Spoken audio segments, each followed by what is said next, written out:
बल्दिया मस्ती हो और मस्ती ना हो, और वो भी महकमा तालीम में मस्ती ना हो, ये तो हो ही नहीं सकता।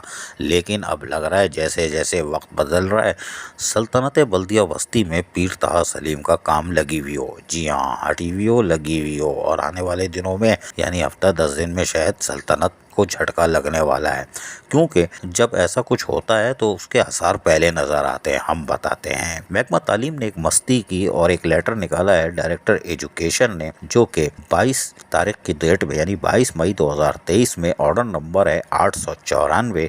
और इस ऑर्डर के तहत उन्होंने किसी को फोकल पर्सन, नाम क्या लें, सब काबिल एहतराम है, उनको फोकल पर्सन तैनात कर दिया है और कहा है कि वो तमाम बिहाफ पर यानी डायरेक्टर और एडिशनल डायरेक्टर के बिहाफ पर कोई बात नहीं, यानी कि ये होल सोल अब मालिक होंगी। और तमाम इसके लिए म्यूनसिपल कमिश्नर को उन्होंने कापी फराम कर दी है कि पढ़ लेना, इंग्लिश में है, नहीं तो इमरान पीए को बुला के पढ़ लेना, पर्सन इंग्लिश में हिज्जे करके बता देगा। लेकिन उन्होंने डिप्टी डायरेक्टर एजुकेशन तमाम को, जो जितने टाउन है उनको भी भेज दिया है, जबकि एचएम जो है उनको भी भेज दिया है और ऑफिस के रिकॉर्ड में कापी रख ली। लेकिन सल्तनत बल्दिया वस्ती के बादशाह यानी पीर ताहा सलीम को लेटर की कापी नहीं भेजी, यही खतरा हमें था।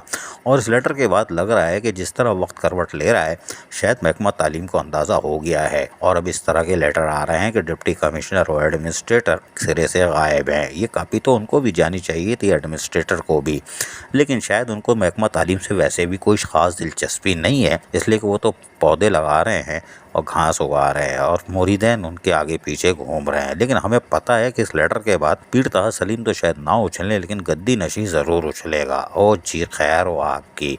और ये शायद कल सुबह डायरेक्टरेट में बैठा होगा महकमा तालीम के, कोई बात नहीं, लेकिन ये लेटर कुछ बता रहा है। और आने वाले 15 दिनों की जो सुनगुन थी उसकी शायद ये पहली कड़ी है।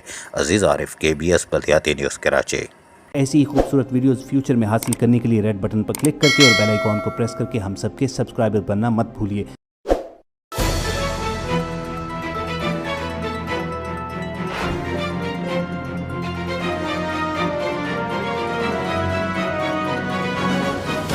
KBS बल्दियाती न्यूज़।